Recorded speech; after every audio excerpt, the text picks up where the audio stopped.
And good morning, everyone. Happy Wednesday morning to you. Welcome back to Morning Musings. My name is Don K. Preston. I'm the president of Preterist Research Institute of Ardmore, Oklahoma. We are continuing our examination of the Olivet Discourse. We've been focused on Matthew chapter 21, 31 to 46. And the way that I've been approaching this is by demonstrating that Matthew chapter 25, 31 and following is a prediction of the resurrection. And it is directly parallel, even though there's some elements that are given, some tenets that are given that are different in Matthew 25 and different in Daniel chapter 12. That does not mean that they are talking about different times and different situations. It simply means that we're given some information here and we're given some information there. And as I promised you, what I wanted to do is to show that Daniel chapter 12 is not only Matthew chapter 25, it's Matthew chapter 24. I've demonstrated that in a couple of different videos. So it's likewise Matthew chapter 13. So you have Daniel 12, Matthew 13, Matthew 24, Matthew chapter 25. All of these are passages which are speaking of the same time and the same event. The significance of that is that Daniel chapter 12 specifically posits the fulfillment of its prophecy of the time of the end, the appointed time of the end, the time of the resurrection, the time of the kingdom, at the time when the power of the holy people be completely shattered. Matthew chapter 13 applies Daniel chapter 12 to the coming harvest, i.e., the coming resurrection at the end of the age. Matthew 13, 39 to 43.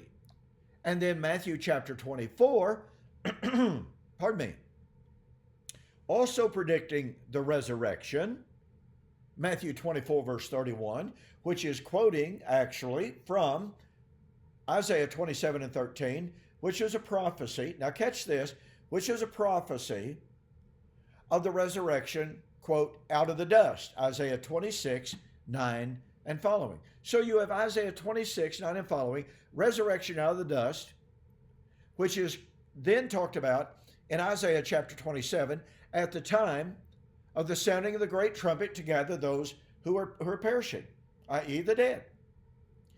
Jesus applied Isaiah 27, 13, and thus Isaiah 26, 9 and following, the resurrection out of the dust, which is Daniel chapter 12. Jesus said, this generation will by no means pass until all of these things are fulfilled.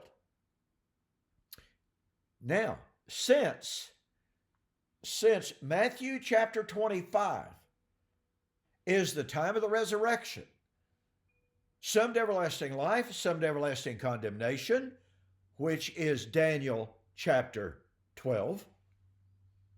And since Daniel chapter 12, pardon me, would be fulfilled when the power of the holy people is completely shattered, that means that Matthew chapter 25, 31 to 46 would be fulfilled when the power of the holy people was completely shattered, i.e., at the coming of the Lord on the clouds of heaven in power and great glory of Matthew 24, 29 to 34 in that generation. Now, to me, once we connect all of these dots, once we see these internal connections of this intertextuality, there's just simply no way to take Matthew chapter 25, 31 and following and apply it off into our future at some imaginary end of time. To me, this is driven home even more when we connect the dots of Daniel 12, Matthew 13, Matthew 24, Matthew 25, Revelation chapter 11. Now, to set the stage for Revelation chapter 11, 15 and following, what we have to do is to go back to Revelation chapter 10, 6 and 7. And John said he saw two angels, one standing on the land, one standing on the sea. And the angel said that in the days of the sounding of the seventh trumpet, the mystery of God, as foretold by the prophets, would be fulfilled. In other words, in the sounding of the seventh trumpet, the mystery of God and everything that the prophets foretold would be fulfilled. Now, let me digress for this long. In the days of the sounding of the seventh trumpet, all prophecy would be fulfilled. Daniel was told, Daniel chapter 9, verse 24, 70 weeks were determined to seal vision and prophecy. To seal vision and prophecy meant to fulfill all prophecy.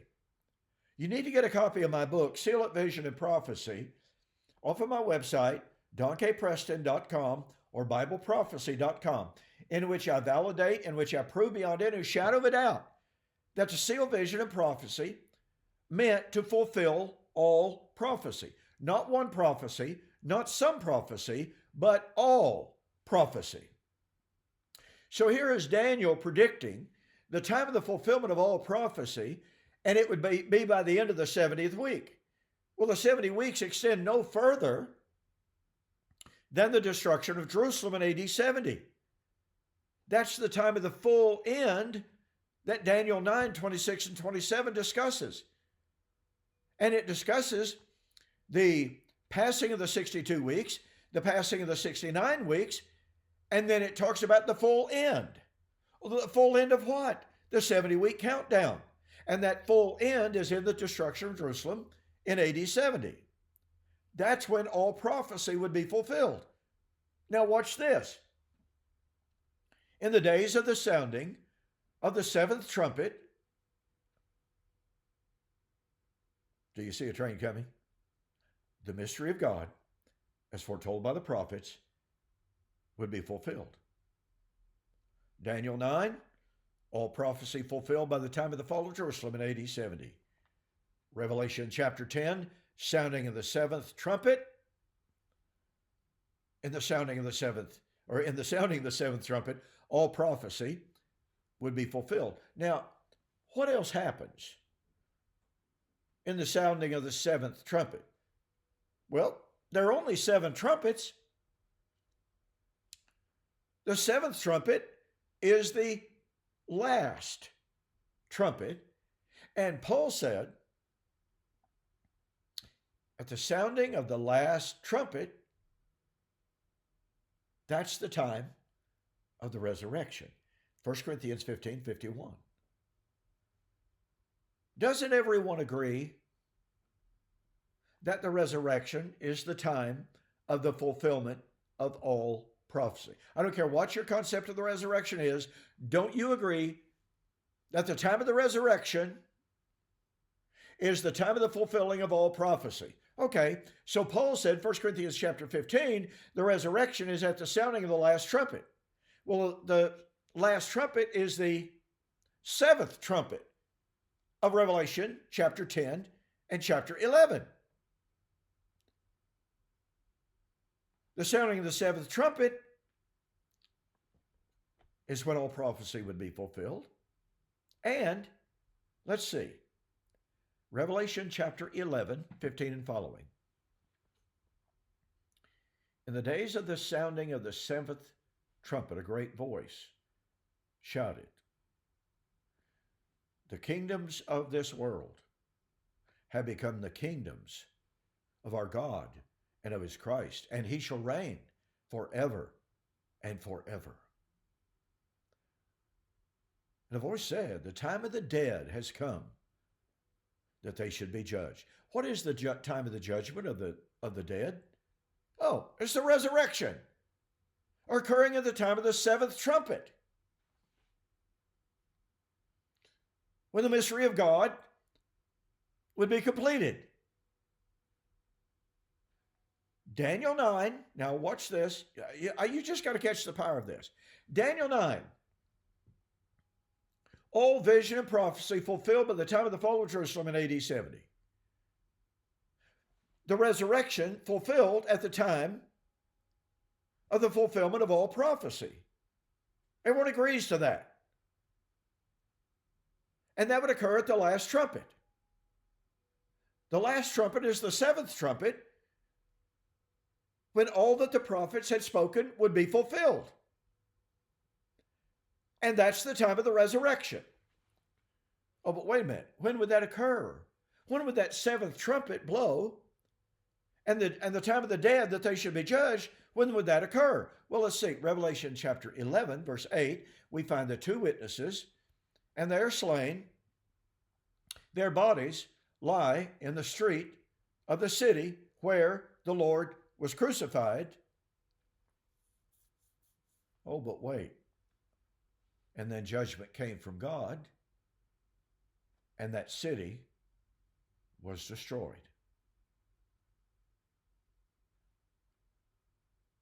And the seventh trumpet sounded.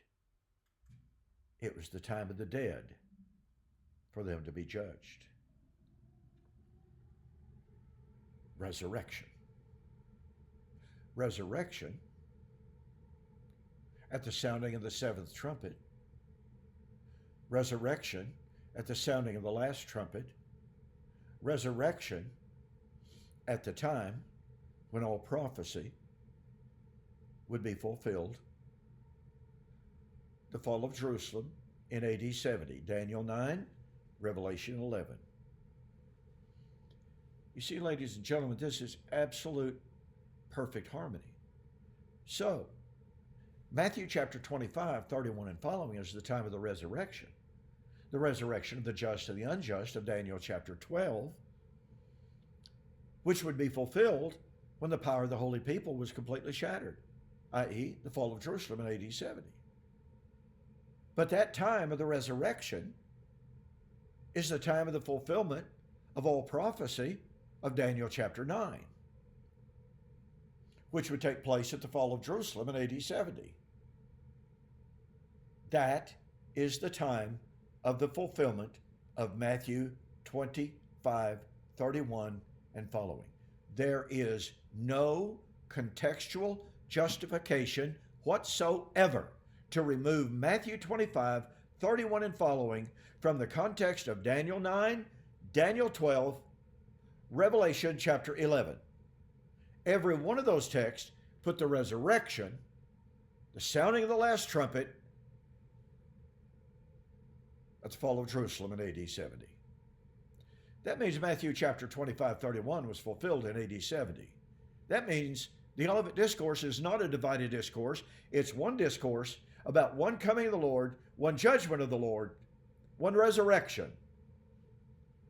That was in AD 70. Thanks so much for joining me for this morning's morning musing. Hey, don't forget to order the May two-book special, May 2022, two-book special, U.S. orders only. Watching for the parousia, where Jesus' apostles confused, Paul on trial, Paul, the Pharisees, and the resurrection. Listen, folks, read these books, get these books, read them. You'll be astounded at how clear the evidence is. Take advantage of it. Go to my website, donkpreston.com, bibleprophecy.com. Order the books. There's a big banner right up at the very top. You'll be glad you did. I'll see you on the flip side.